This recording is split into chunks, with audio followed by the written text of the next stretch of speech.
I'm a renter, have been my whole life, and I am for rent controls.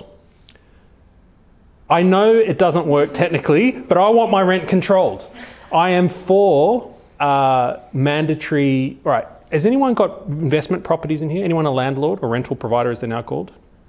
I was. You were? Okay, I like the idea. There's a lot of former rental providers in Victoria, so. Well, exactly, but I like the idea of the government forcing you, as my rental provider or landlord, to put split system air conditioners in my rental.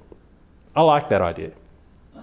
And so there's a number of socialist tendencies in me, not that I'm socialist, but I am basically like the mainstream Australian who resonates with crazy people like Purple Pingers, who I don't like as a person, but I get what he's saying. It's not like I want to blame all the boomers for my woes that I don't own a home yet. But what's wrong with giving me a bit of a rent control or giving me a split system? It's hot, man. So, look, I wish it was hot more often in Victoria. I think that I'm definitely a fan of global warming to the extent that it could improve our climate a little bit in the People's Republic of Victoria. But I think that I can actually answer this question in part, not just as a libertarian, but in my legal work that I've done as a paralegal and law graduate. I worked in a firm that did a lot of construction litigation and a lot of rental litigation and matters as well, where we represented a lot of the time either owners on the one hand or tenants on the other.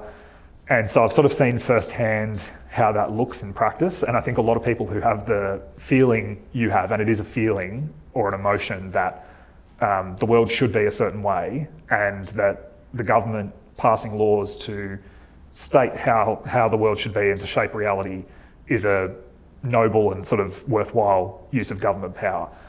And it may well seem to be, but the problem is that, you know, the first thing that a number of people here said when you said, oh, who's a landlord or a rental provider, and a number of people said I was, is that it doesn't take very long for that laundry list of people can bring their pets, people can paint the rooms, people can put in air conditioning, people need air conditioning put in, you know, like all these requirements that in theory increase the quality of rentals actually just decreases the stock of rentals. Because it doesn't take very long before the proposition of essentially maintaining someone else's home where they enjoy all the rights as if they were not only a tenant but the actual owner, which is what it comes tantamount to, and that's the reality of the position we're in terms of like the legislation on the books in Victoria. You need to be very, very careful about who you actually put on as a tenant, because to remove a tenant, even in circumstances, and I've seen firsthand these circumstances, the other side of the coin from the shit rental stuff that gets highlighted, terrible landlords trying to shill out like a garage dog box with, you know, mattress on the floor kind of thing for $500 a week.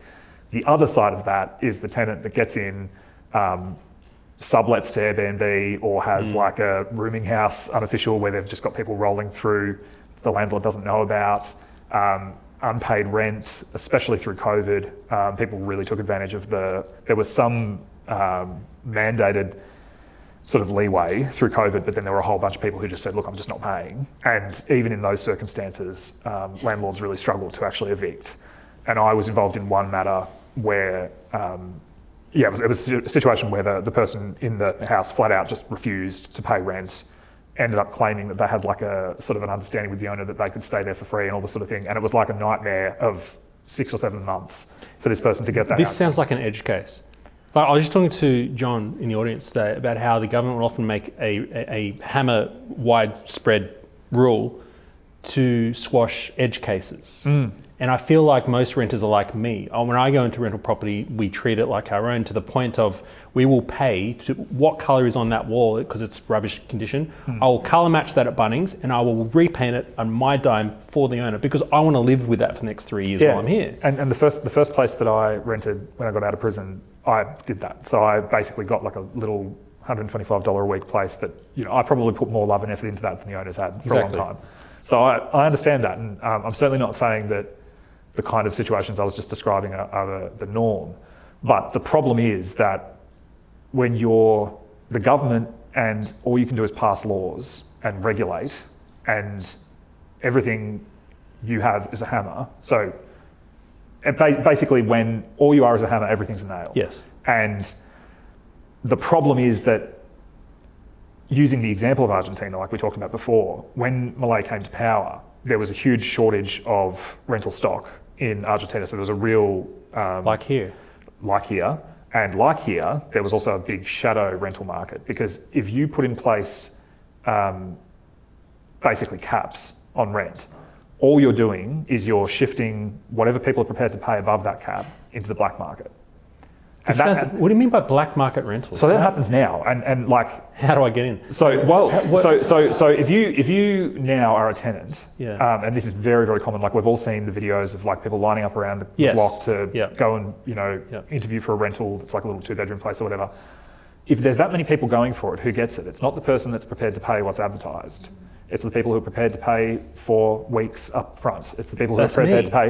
It doesn't work. I've offered 12 months up front, Yeah. and they still don't take it. But that's my point. And the reason they don't take it is because someone else is offering more. Then 12 months up front. Potentially. Oh, my So you've got a black market in rentals. So regardless of what the government says or tries to do, and you've had a couple of situations where rent controls have been tried in an economy that's more like ours than, say, Argentina. In California and in New Jersey, I believe, there were attempts at rental controls, and all of them resulted in the same predictable outcome, where you essentially just had diminished stock, you had poorer quality rentals, and you just had fewer and fewer people prepared to go into the rental market. And even if some people might argue, and I can't say for sure whether Jordan van der Laan Purple Fingers would argue this, I imagine he might, is to say, well, okay, if you're a parasite landlord, that you've got multiple properties and you're essentially using property as a commodity, right? You're gaining a passive income as rent, essentially, and you're not doing anything productive to get that income. So what we want to do is we want to make renting less economically viable, and along with some other changes, essentially mean that you should sell some of your excess dragon wealth that you've hoarded, right? Because that's how the reality is that's how they frame things, is that anyone who has 3 or 4 properties, who's renting a couple of them, is a human dragon that is greedy and like a parasite and doesn't deserve to have them, and they should be moved on from that. The people who are buying those houses are not young couples buying their first home often.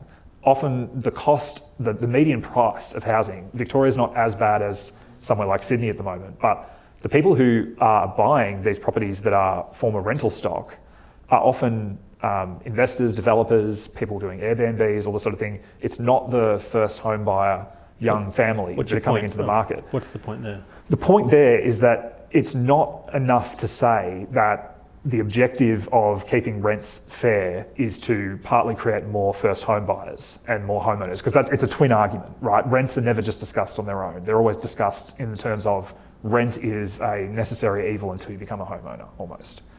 And rent controls and price caps actually prevent both outcomes. They prevent viable, well-maintained rental stock for people who need rentals, and they prevent people from actually purchasing a first home. So I think that a lot of these things are almost like feel-good aspirational statements about how the world should be. But the best way to achieve those outcomes is actually more competition.